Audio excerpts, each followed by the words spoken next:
పరిచయం తన సొంత మాటలు కాదు, సొంత జ్ఞానం కాదు, నీ జ్ఞానముతో మాట్లాడాలి. అయ్యా మీరు మాట్లాడాలి, అయ్యా మీరు మాట్లాడితే బ్రతుకుతామయ్యా. నీ దాసుని జ్ఞానము కానే కాదయ్యా, మీరు మాట్లాడి మమ్ములను బలపరచమని. రాకడ అత్యంత సమీపంగా ఉందయ్యా. రాకడకు సిద్ధపడినట్లుగా తగిన పరిశుద్ధతను తగిన ప్రార్థనను మీరు నేర్పి మీరు మాతో మాట్లాడి కృప చూపించమని యేసు నామములో అడిగి వేడుకొని ఉన్నాము తండ్రి. ఆమేన్, ఆమేన్, ఆమేన్. దేవునికి స్తోత్రాలు. ఈ వర్తమానాన్ని ఆలకిస్తున్న మీకు ప్రత్యేకమైన వందనాలు. దేవుని వాక్యాన్ని చదువుకుందాం. మొదటి కొరింథీయులకు రాసిన పత్రిక 15వ అధ్యాయము 58వ వచనాన్ని ఒకసారి చదువుకుందాం.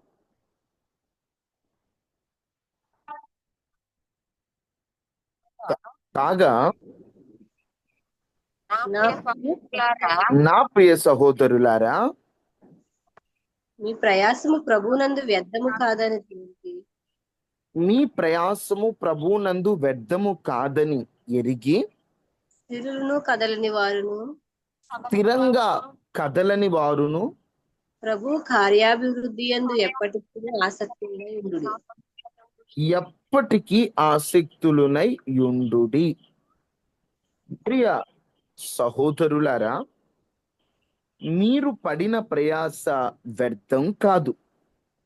మీరు ప్రభు కొరకై, ప్రభు పనికై ఎంత ప్రయాస పడతారో ఆ ప్రయాస ఎప్పటికీ వ్యర్థం కాదని మీరు ఎరిగి మీరు ముందు స్థిరంగా కదలకుండా దేవుని కార్యాభివృద్ధి ఎందు ఆసక్తులుగా, దేవుడు తన కార్యాలను అభివృద్ధి చేస్తాడు అని నమ్మి ఆసక్తులై ఉండుడి.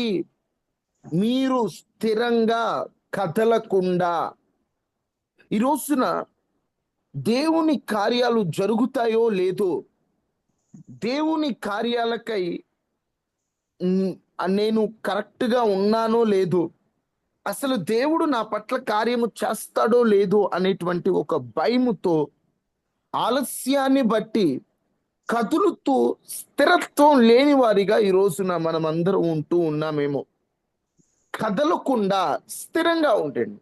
ఈరోజు భక్తి జీవితం కదులుతుంది, ఆత్మీయత కదులుతుంది, పరిశుద్ధత కదులుతుంది. కదులుతుంది అంటే అపవాది కదిలిస్తున్నాడు. స్థిరంగా ఉండకుండా కదులుతున్నాడు. ఒకప్పుడు గంటలు గంటలు ప్రార్థన చేసేదానివే, ఇప్పుడు సాతాను చెప్తాడు, నువ్వు అంతసేపు ప్రార్థన చేసి ఏమి సాధించావు అన్న వెంటనే నువ్వు కదిలిపోయి ఆ ప్రార్థన శక్తిని నీలో తగ్గిపోతూ ఉంటుంది. సాతాను చెబుతాడు, ఓ నువ్వు దేవుడు దేవుడు దేవుడు అంటావు, ఏం చేశాడు నీ దేవుడు నీకు? ఏం చేయలేదు కదా. నిజంగా దేవుడే ఉంటే నీకు ఆ కార్యం చేయాలి కదా అని మాట్లాడతారు. అప్పుడు వెంటనే నిజమేనేమో అని నువ్వు అనుకున్నావంటే కదిలినట్టు. అలాగా కదలకుండా మనం స్థిరంగా ఉండాలట. దేవుని రాకడ అతి సమీపంగా ఉంది కాబట్టి మనం ఇంకా కదిలేవారిగా ఉంటే మన భక్తి జీవితం ఎప్పుడు ముందుకు సాగలేదండి.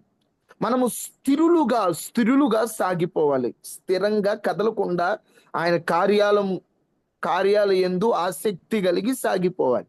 మనం ఏ విషయాల్లో స్థిరంగా ఉండాలో ఒక 2-3 మాటలు మీతో చెప్తాను. మన భక్తి జీవితం కదలకుండా ఉండాలంటే ముందు మనం ఏ విషయాల్లో స్థిరంగా ఉండాలి, ఏ విషయాల్లో ఎక్కువ మంది కదిలిపోతున్నారో, మనం అక్కడ ఎలా స్థిరంగా ఉండాలో కొన్ని మాటలు త్వరగా మీతో చెప్తాను. ఫిలిప్పీలకు రాసిన పత్రిక 4వ అధ్యాయం 1వ వచనం చదవండి.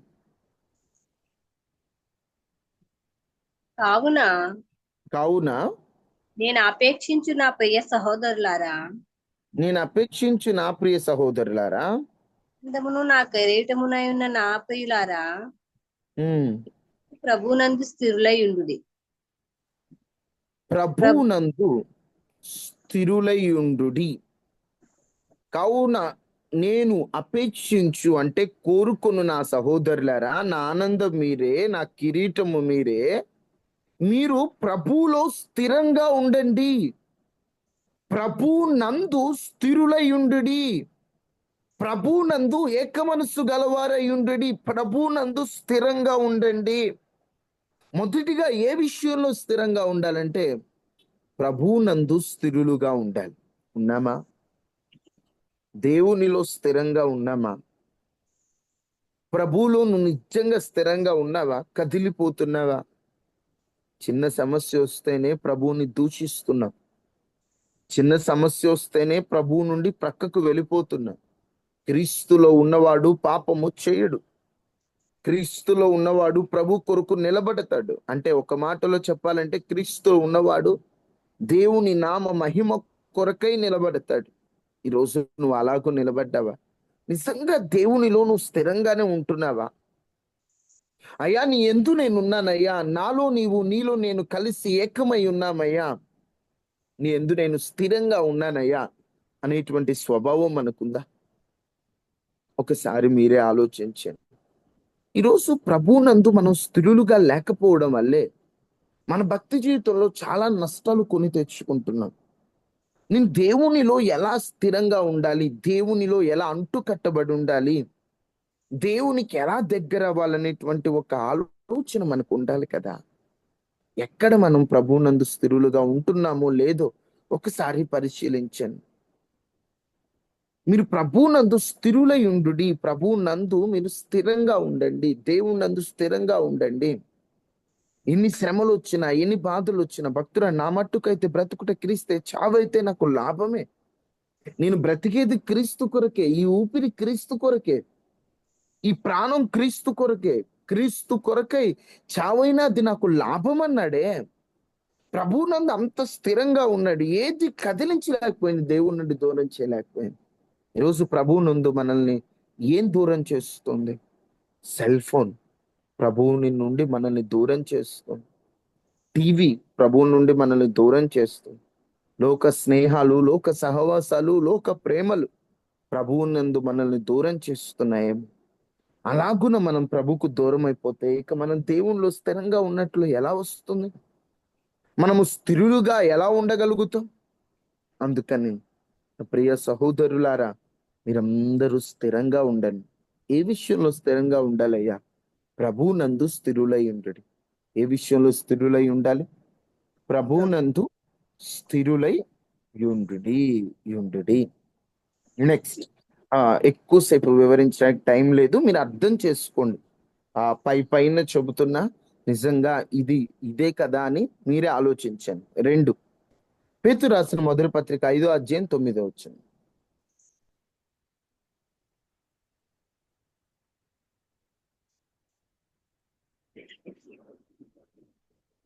లోకమందున మీ సహోదరుల యందు ఈ విధమైన శ్రమలే నెరవేర్చుండవని ఈ ఎరిగి విధమైన శ్రమలే నెరవేర్చుచున్నవని ఎరిగి విశ్వాసమందు స్థిరులై వాణిని ఎదురించు. విశ్వాసమందు స్థిరులై వానిని ఎదురించు ఎదురించుడి. ఇప్పుడు ఏ విషయంలో స్థిరులై ఉండాలట? మనం చదువుకున్న మాట ప్రకారం విశ్వాసమందు స్థిరులై విశ్వాసమందు స్థిరులుగా ఉండాలి. ఒక చోటేమో ప్రభువునందు స్థిరులుగా ఉండాలి. ప్రభువునందు స్థిరులుగా ఉండటం అంటే అర్థమవుతుందా? ప్రభువులో స్థిరంగా ఉండాలి. ఎన్నొచ్చినా ఏమొచ్చినా దేవుని నుండి మనల్ని వేరు చేయలేము. అంటారు చూడండి భక్తుడు, నేను క్రీస్తునందు నుండి నన్ను ఏమి వేరు చేయగలరు? శ్రమ అయినా, బాధ అయినా, హింస అయినా, కరువైనా, ఉపద్రవమైనా అవి నీ నుండి నన్ను వేరు చేయలేదన్నాడు. అంటే స్థిరంగా ప్రభువులో ఉన్నవాడు వేటిని చూచి కదిలింపబడాడు. అవి ఎలాంటివైనా రానివ్వు, తాను ప్రభువుతో అలా అంటు కట్టబడి ఉంటాడనమాట.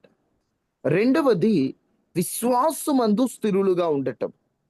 ఈ రోజున మన జీవితంలో ఎదురవుతున్న సమస్యలను బట్టి మనం ఒక్కొక్కసారి విశ్వాస విషయంలో కదిలిపోతూ ఉంటాం. ఎందుకంటే సాతాను ఈ శ్రమల్లో మన విశ్వాసాన్ని ఎక్కువ శోధిస్తూ ఉంటాడు. అందుకే భక్తుడు అంటాడు, నా విశ్వాసమును కాపాడుకుంటుని అంటాడు. విశ్వాసాన్ని కాపాడుకోవడం చాలా ముఖ్యం. కొన్ని శోధనలు, సమస్యలు వచ్చినప్పుడు విశ్వాసం పోతూ ఉంటది. ఏంటి దేవుడు ఇలా చేశాడు, ఇలా అనుమతి ఇచ్చాడు అని ఏవేవో పిచ్చి పిచ్చి ఆలోచనలు వస్తుంటాయి.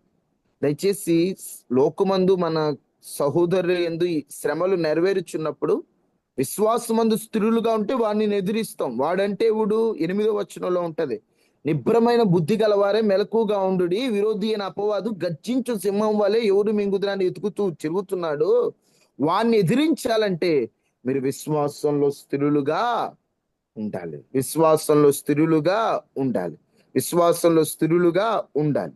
రోజు విశ్వాసంలో మనం స్థిరులుగా ఉన్నామా? స్థిరమైన విశ్వాసం మనకుందా? ఒకసారి మీరే ఆలోచించండి. విశ్వాసంలో స్థిరులమైన వారిగా మనం ముందుకు సాగిపోవాలి.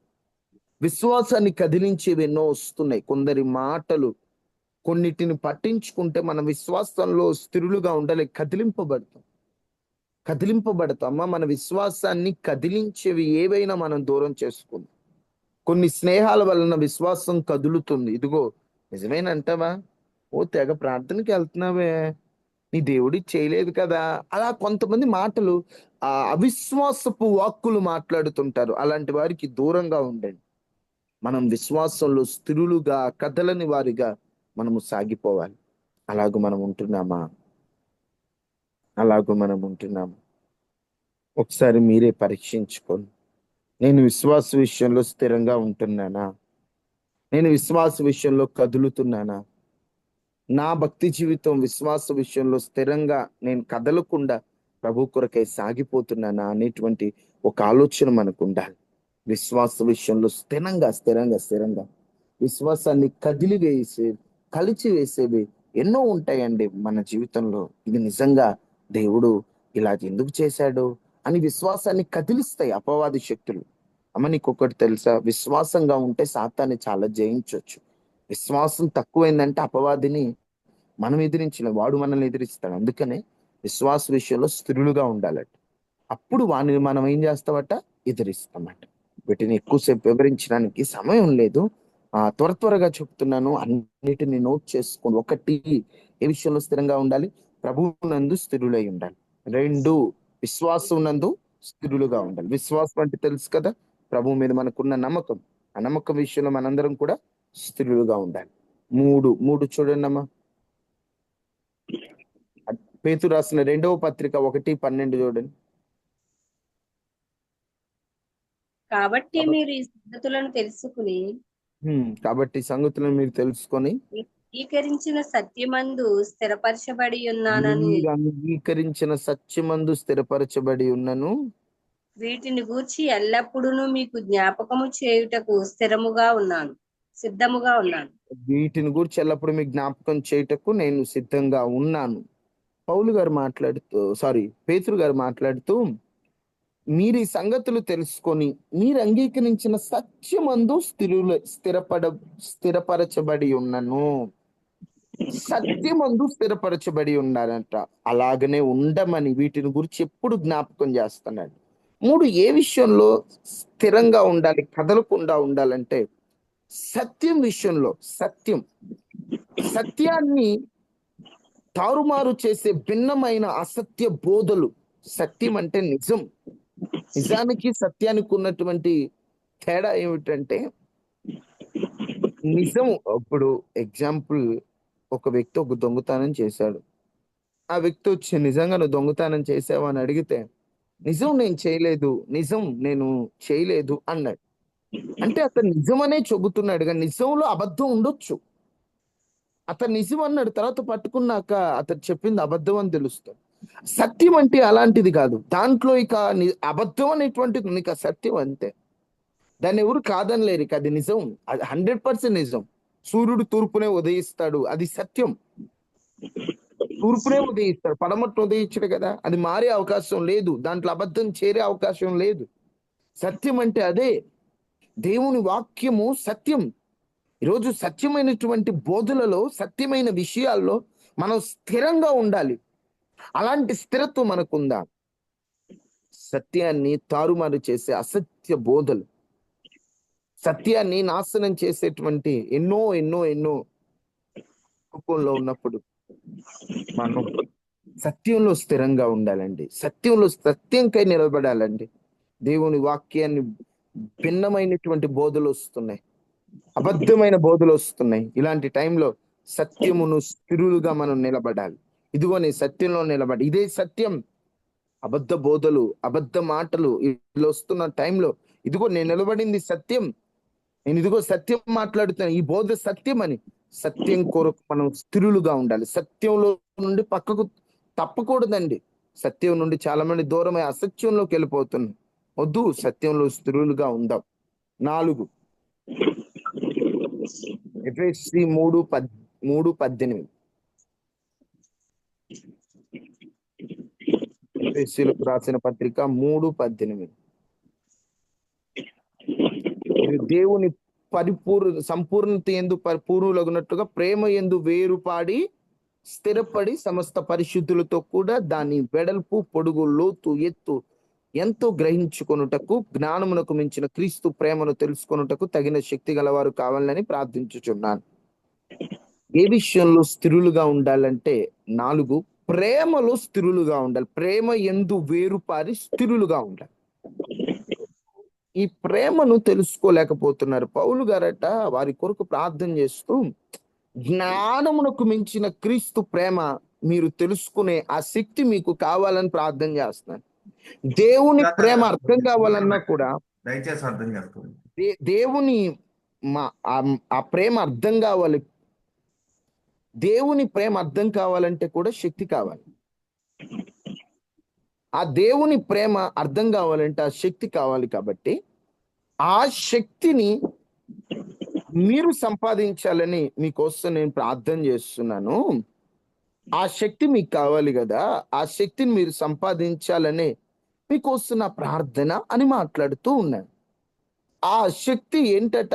ప్రేమ యందు స్థిరంగా ఉండాలట. ఏ విషయంలో స్థిరపడను? ప్రేమ యందు. ఈరోజు దేవుని ప్రేమ నీకు తెలుసా? దేవుని ప్రేమతో పాటుగా ఎవరైనా లోకంలో, అంటే ఒక మాటలో చెప్పాలంటే ఈ లోకంలో దేవుని ప్రేమ నీలో ఉండాలంటే నువ్వు ఆ ప్రేమలో స్థిరంగా ఉండాలి. లేకపోతే ఆ ప్రేమలో కలిగి నువ్వు జీవించవు. లోక ప్రేమలు కలిగి జీవిస్తావు. దేవుని ప్రేమకి లోక ప్రేమలకి చాలా డిఫరెన్స్ ఉంటుంది, చాలా తేడా ఉంటుంది. దేవుని ఒకసారి మీతో చెప్పాను, దేవుడు ప్రేమించే ప్రేమకి మనుషులు ప్రేమించే ప్రేమకి చాలా తేడా ఉంటుంది. ఆ ప్రేమ నీలోకి రావాలంటే నువ్వు ప్రేమ యందు స్థిరపడి ఉండాలి. ఇప్పటి వరకు మీకు 4 విషయాలు నేను చెప్పాను. 1, ఏ విషయంలో స్థిరంగా ఉండాలి?